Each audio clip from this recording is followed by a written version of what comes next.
আল্লাহ 114টা সূরার প্রায় 29টা সূরা এরকম কাটা কাটা অক্ষর দিয়ে শুরু করেছেন। সুবহানাল্লাহ নাই?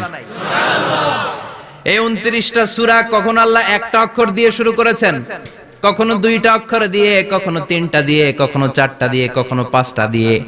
একটা অক্ষর দিয়ে আল্লাহ কোরআনের সূরা শুরু করেছেন। এরকম একটা সূরা বলেন, নুন ওয়াল কলামি ওয়া মা ইয়াসতুরুন।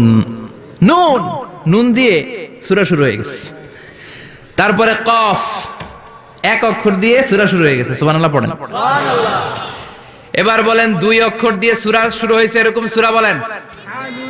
এত দূরে যান কেন? এটা আছে না নাই? ইয়াসিন। সুবহানাল্লাহ পড়েন। ইয়াসিন 2 অক্ষর দিয়ে। তারপরে হামিম।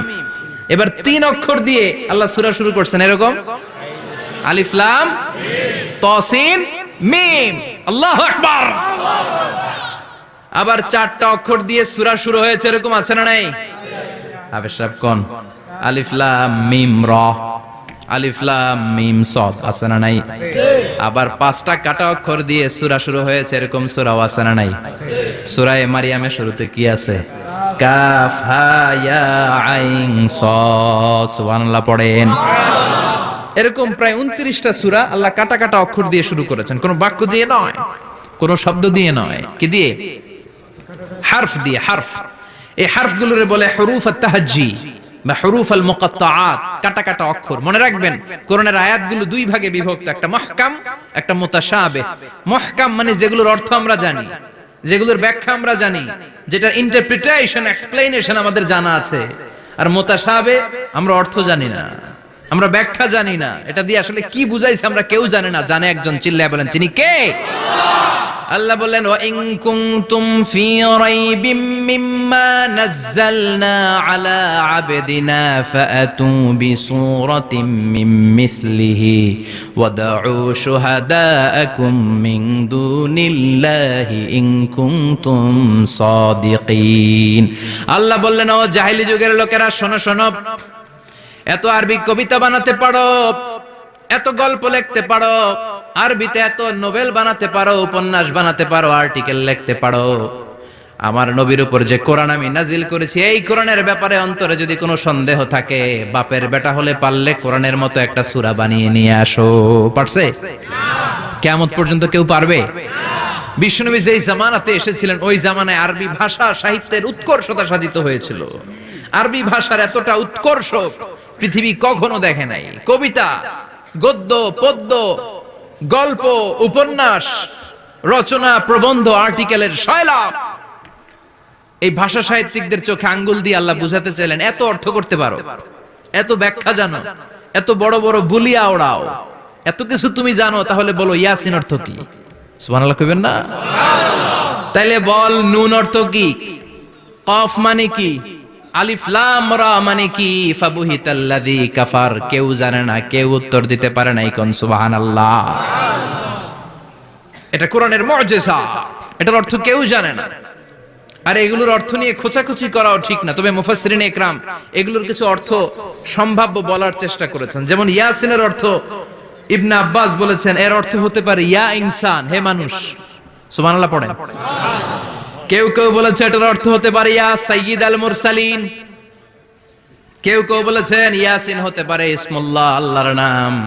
কেউ বলেছেন এটা হতে পারে ইসমুন লিন নবী, বিশ্ব নবীর নাম। আবার কেউ কেউ বলেছেন ইয়াসিন হতে পারে এই কোরআনে কারিমের একটা নাম। কোন সুবহানাল্লাহ। এই সম্ভাব্য সব কথাগুলো বলে পৃথিবীর সব মুফাসসিররা বলতে বাধ্য হয়েছেন, আল্লাহু আ'লামু বিমুরাদিহি বিহি। এটার দ্বারা আসল অর্থ যে কি, এটা আমরা কেউ জানি না। জানে কে? আল্লাহ। চিৎকার করে বলতে হবে, জানে কে? তাহলে এই সূরার মর্যাদা কম কম না বেশি বেশি? কলবুল কোরআন, এটা কোরআনের কলব। একবার পড়লে 10 পড়ার সওয়াব। আবার মুমূর্ষু ব্যক্তির সামনে বসে সূরা ইয়াসিন তেলাওয়াত করতে বলা হয়েছে। তাহলে মৃত্যুর কষ্টরে হালকা করে দেয় কে? আল্লাহ। আবার রাত্রি বেলা সূরা ইয়াসিন তেলাওয়াত করলে সকাল বেলায় নিষ্পাপ বানায় দেয় কে? আল্লাহ। মনে থাকবে? কোরআনের কলবের নাম কি? ভুলে যাবেন না তো? বেশি বেশি তেলাওয়াত করতে রাজি আছেন? সকাল সন্ধ্যা তেলাওয়াত করবেন তো? সূরা ইয়াসিন ছাড়াও এই সূরার অনেকগুলো নাম তাফসীর গ্রন্থে পাওয়া যায়। এই সূরার একটা নাম হচ্ছে সূরাতুল কাদিয়া। সূরাতুল কাদিয়া, তাকদি হাজাতা কারিইহা। যে এই সূরা তেলাওয়াত করে ওই তেলাওয়াতকারীর যে হাজত আছে, প্রয়োজন আছে, এই সূরার বরকতে আল্লাহ তার প্রয়োজন পূরণ করে দেয়। আমাদের জীবনে প্রয়োজন আছে না নাই? কার কাছে চাইবো? বিপদে পড়লে কারে বলবো? আমরা বিপদে পড়লে প্রথমে শেয়ার দেই ফেসবুকে। কোথায় শেয়ার? আগে শেয়ার দিব কার কাছে? মনে থাকবে? বিপদে পড়লে ফেসবুকে শেয়ার দিব না, বন্ধুরে শেয়ার করব না, বউয়ের কাছেও পরে শেয়ার করব, আগে শেয়ার করব কার কাছে? মনে থাকবে? এজন্য বিশ্বনবী বলতেন এই সূরার নাম সূরাতুল কাদিয়া, মানুষের হাজত পূরণ করে দেয়। এই সূরা তেলাওয়াত করে যদি আপনি আল্লাহর কাছে কোনো বিপদ থেকে পানা চান অথবা কোনো প্রয়োজন নিয়ে দোয়া করেন, সূরার বরকতে প্রয়োজনটা পূর্ণ করে দেয় কে? কেউ যেটা পারে না পারে কে? কেউ যেটা দেয় না দেয় কে? কেউ যেটা শোনে না শোনে কে? তাহলে পেলাম সূরাতুল কাদিয়া। আরেকটা নাম আছে সূরার, সেটা হচ্ছে সূরাতুল আযীমা, সুমহান সূরা। কি সূরা? সুমহান, আযীমা। এই আযীম আর আযীমা এই শব্দ দুইটা অনেক দামি, আল্লাহ যে কোনো জায়গায় ব্যবহার করেন নাই। বিশ্বনবীর চরিত্রের উপমা দিতে যে আল্লাহ আযীম শব্দ বলেছেন, তাই না? রব্বুল আলামিন বলেন ওয়া ইন্নাকা লাআলা খুলুকিন আযীম। ও নবী, সাধারণ কোন চরিত্র আপনারে আমি দেই নাই, আপনারে আমি দিয়েছি আযীম একটা চরিত্র, খুলুকুন আযীম। And verily indeed you are on a very good standard of character. অসাধারণ চরিত্র দিয়েছি। বিশ্বনবীর চরিত্র বুঝাতে যে আল্লাহ কি শব্দ ব্যবহার করেছেন? কথা বলে না, তাফসীর শিখে যেতে হবে। কোন শব্দ ব্যবহার করেছেন? আযীম। আবার আল্লাহ নিজের পরিচয় দিতে যে আযীম বলেছেন, ওয়ালা ইয়াউদুহু হিফযুহুমা ওয়া হুয়াল আলিয়্যুল আযীম। সুবহানাল্লাহ। আকাশ জমিনের নিয়ন্ত্রণ করতে যে আল্লাহ কখনো ক্লান্ত হয় নাকি? কারণ তিনি হচ্ছেন আল আলিয়্যুল আযীম। আল্লাহু আকবার। তার মানে নবীর চরিত্রের ক্ষেত্রে আযীম, আল্লাহর নিজের সত্তার ক্ষেত্রে আল্লাহ বললেন আযীম। আবার বললেন কিয়ামতের দিন গোটা পৃথিবীটারে আমি নাড়িয়ে দেব, গোটা পৃথিবীতে একটা আমি ভূমিকম্প দিব। এই কথাও কোরআনে আছে না নাই? ইযা জুলজিলাতিল আরদু জিলজালাহা আল কারিয়াতু মাল কারিয়া। পুরো পৃথিবী কাঁপিয়ে দিব। এই কাঁপাকাঁপিটা ওই দিনের ভূমিকম্পটা কি অন্যান্য সময়ের ভূমিকম্পের মতো হবে? এই ভূমিকম্পকে আল্লাহ বলেছেন আযীম। ইন্না জালজালাতাস সাআতি লা শাইউন আযীম। সেদিনের ভূমিকম্প সাধারণ কোনো আর্থকোয়েক নয়, সাধারণ ভাইব্রেশন না, এটা আযীম। আবার আল্লাহ কোরআনকেও আযীম বলেছেন, ওয়ালাকাদ আতাইনাকা সাবআম মিনাল মাসানি ওয়াল কুরআনাল আযীম। ও নবী, আমি আপনার নিত্য পাঠনীয় সপ্তবাক্য সূরাতুল ফাতিহা দিয়েছি, সাথে সাথে কোরআনে আযীম দান করেছি। সুবহানাল্লাহ। তার মানে কোরআনের ক্ষেত্রে আযীম, কিয়ামতের ভূমিকম্প এটা আযীম, আল্লাহ নিজেও আযীম, বিশ্বনবীর চরিত্র। আবার এই সূরাটাও যেহেতু দামি, এজন্য এই সূরার নাম সূরাতুল আযীমা, সূরাতুল সুমহান সূরা। এটা যেন তেন সূরা নয়, এটা তো কোরআনের কলব। কলব ছাড়া মানুষ বাঁচে? হার্ট ফাউন্ডেশনে যেয়ে দেখবেন মানুষের কি অবস্থা। হৃদরোগ, হৃদয় যার নষ্ট, তার যে কত কষ্ট। এই যে কি পরানো লাগে এখন? রিং পরায়, এনজিওগ্রাম, এনজিওপ্লাস্টি করে আর্টারি ব্লক করে ফেলে। চর্বি, এত চর্বি আমরা খাই, এত গরুর গোশত আমরা খাই। মনে রাখবেন, যেই প্রাণীর পা বেশি ওইটার ভিতরে কোলেস্টেরল বেশি। মাছের কয় পা? হ্যাঁ, নাই, এখানে নাই, মাছের পাটা নাই, কোলেস্টেরল নাই। মুরগির কয় পা? জোরে বলতে হবে। তার মানে কিছু কোলেস্টেরল আছে না নাই? গরুর কয় পা? কোলেস্টেরল বেশি না কম? এইবার কোন চিংড়ির কয় পা? সবচেয়ে বেশি কোলেস্টেরল কন্টেইন করে শ্রিম্প, প্রন, চিংড়ি। এজন্য এগুলো কম খাইতে হবে। তবে 40-এর আগে যারা আছেন ধুমায়া খান, 40-এর পরে এই যে মাটন, ল্যাম্প, ছাগলের গোশত, খাসির গোশত, চিংড়ি, এগুলো আপনার ডায়েট থেকে বাদ দিয়ে দিতে হবে। বুঝতে পেরেছেন? এজন্য এই সূরাটা যেন তেন সূরা নয়, এটা তো কোরআনের কলিজা, হার্ট, হৃদয়। এজন্য সূরাটা সূরাতুল আযীমা। সুবহানাল্লাহ পড়েন। তার মানে 1 নম্বরে পেলাম সূরাতুল কাদিয়া, 2 নম্বরে পেলাম সূরাতুল আযীমা, 3 নম্বরে সূরার আরেক নাম হলো সূরাতুল মুইম্মা।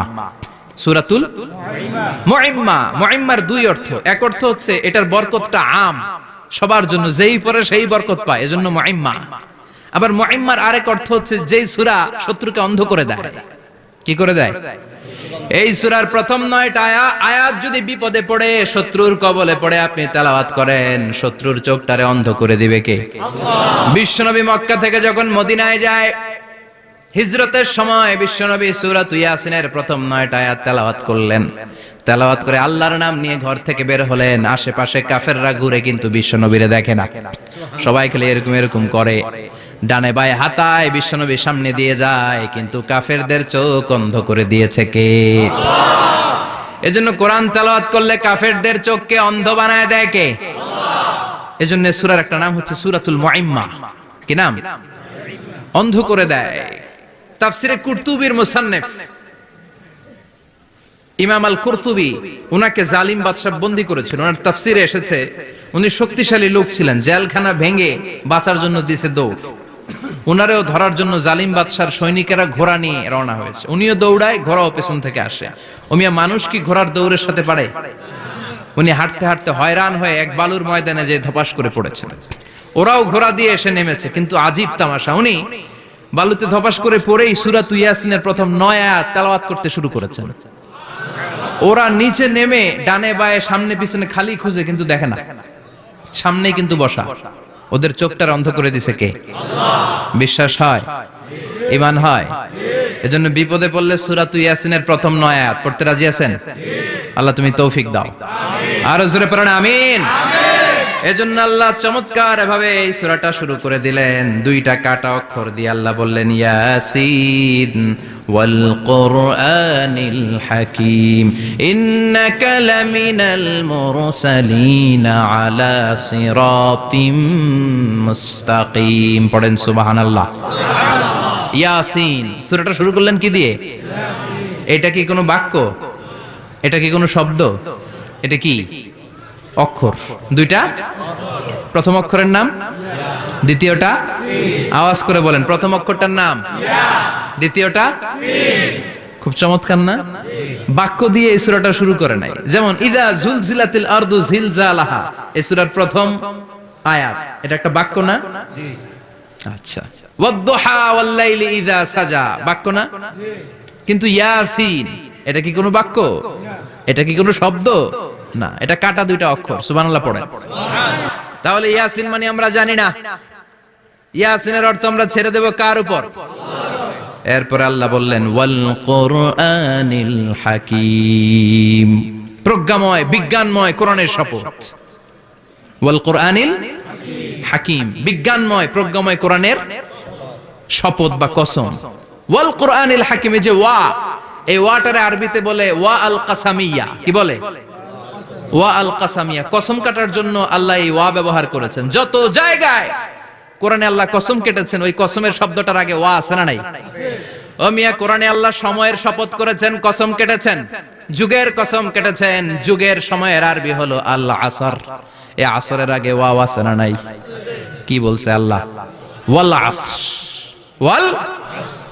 আবার 3 ফলের কসম আল্লাহ কোরআনে কেটেছেন, কি বলেছেন? ওয়াত-তিন, মানে 3-এর কসম। জাইতুনের কসম কেটেছেন, বলেছেন ওয়াজ-জাইতুন। তুর পাহাড়ের কসম কেটেছেন, বলেছেন ওয়াতুরে সিনিন। যত জায়গায় কসম তত জায়গায় ওয়াও আছে না নাই? পাহাড়ের নামে কসম কেটেছেন, আল্লাহ বলেছেন ওয়াতুর।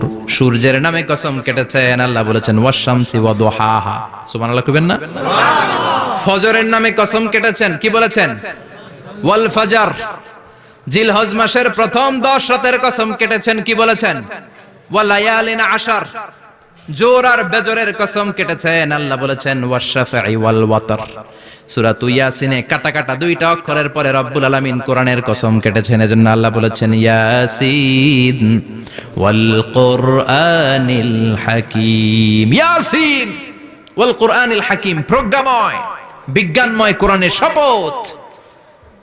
কোরআনের মধ্যে বিজ্ঞান আছে না নাই? বেশি না কম? বিশ্বাস হয় না? নাস্তিকদের কথা বিশ্বাস হয়?